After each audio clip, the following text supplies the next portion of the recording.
Good evening, TheoTRADE. This is Corey Rosenblum, and you're watching the Theo, not the video, for the 21st of November here in 2023. We have earnings, and it's Nvidia. Do not adjust your screen. It is unchanged.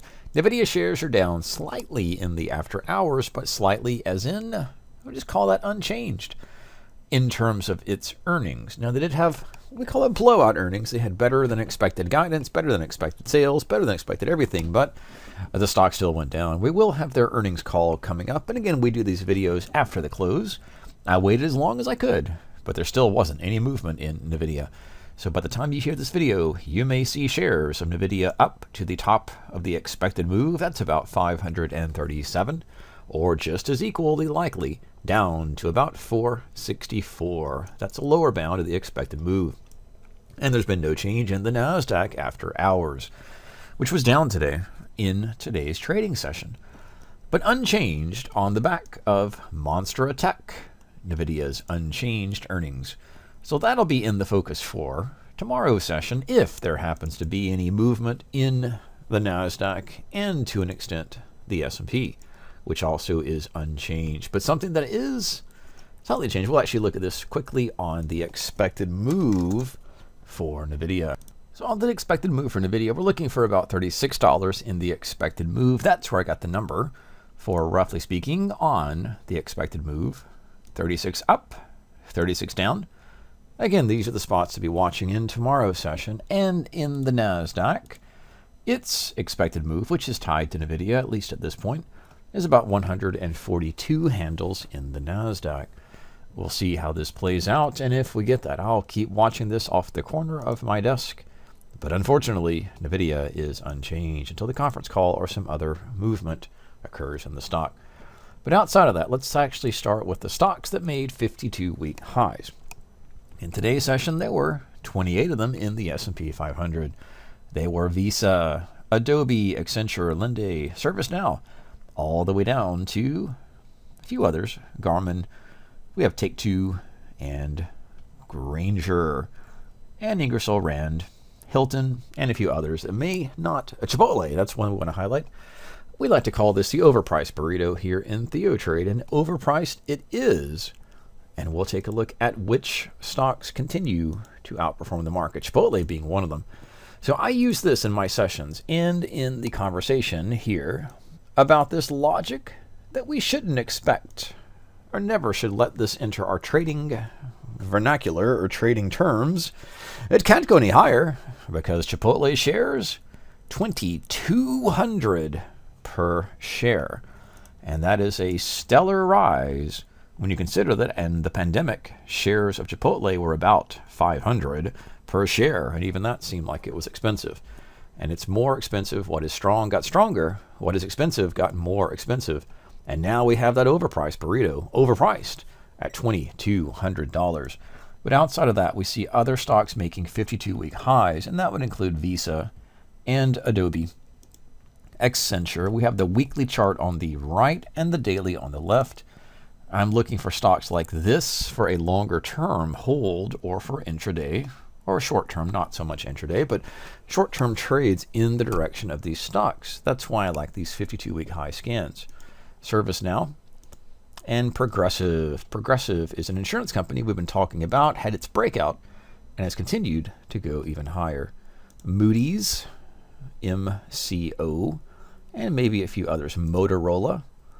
We'll look at AIG, American International Group, and Hilton Worldwide. You might not think of a hotel brand, or at least an accommodation type of a company, to be making these highs, but Hilton is as well.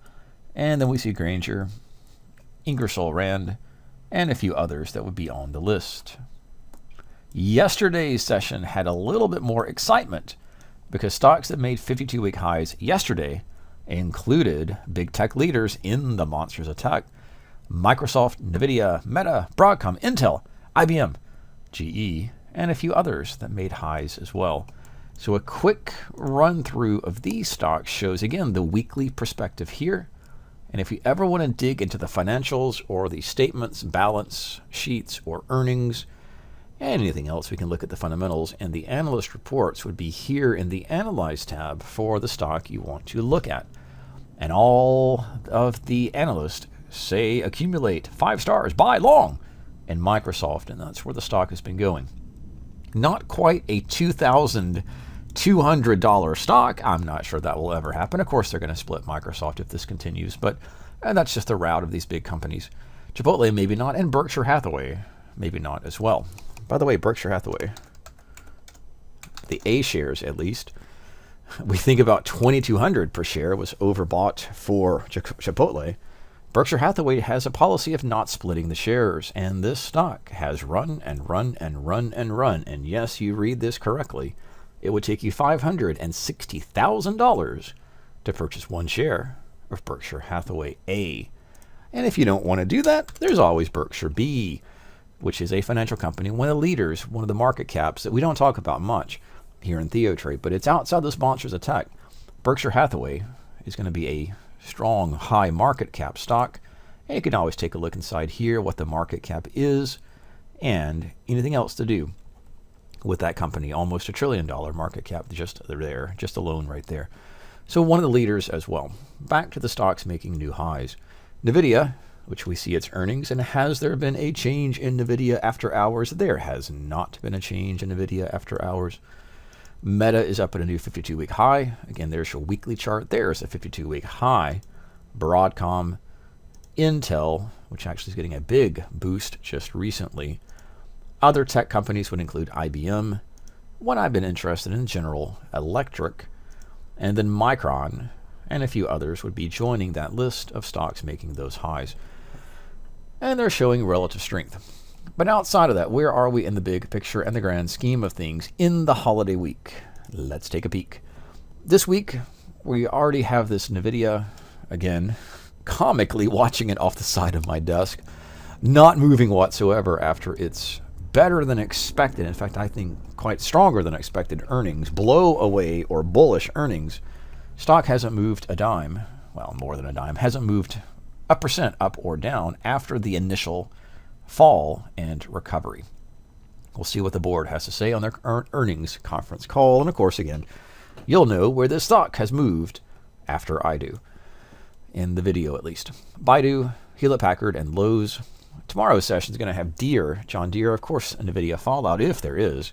One stock I didn't mention, but is moving after hours. Saw this in the chat room at the end of my session, Autodesk.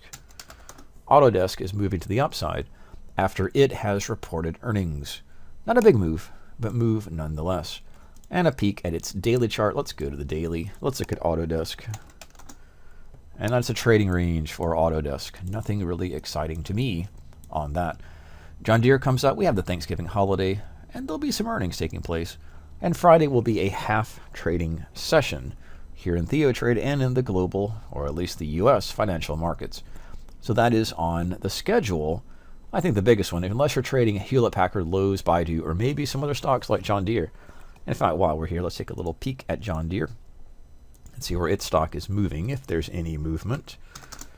Not of interest. And then Lowe's had earnings. Lowe's is, again, in a sideways trading range. And we'll finish a broader perspective on the market. One of my themes that I've been highlighting is that the broader market is neither bull nor bear. This is not a bull market, and if you look at the XLK, which is the technology sector ETF, you would be forgiven by thinking the U.S. economy and the U.S. stock market is in an uptrend. It is, but it is in a bull market, and everything is fine. You would be mistaken for thinking that the Qs, the QQQ, which has made new 52-week highs as well, indicates a broader economy, but that would not be the correct assessment of what the data show. Just not right. It's not a bull market, but by the same token, it is not a bear market. The market is just, as I call it, stumbling through or muddling through, just getting along, neither bullish nor bearish. Of course, there are bullish things. There's GDP. There are some other reports that are bullish, but inflation remains too high. The Federal Reserve has kept interest rates too high, and by design, they do want to squash inflation. And that is going to be bearish for multiple sectors in the stock market and the economy writ large. But it is not a bear market, and we are not in a recession. So what the better perspective is looking at the Russell, or perhaps even looking at the Dow. because this seems to capture what's really happening outside of the 6 stocks, which we affectionately call the monsters of tech: Meta, Apple, Microsoft, Google, Amazon, and perhaps the unmovable Nvidia, after hours at least.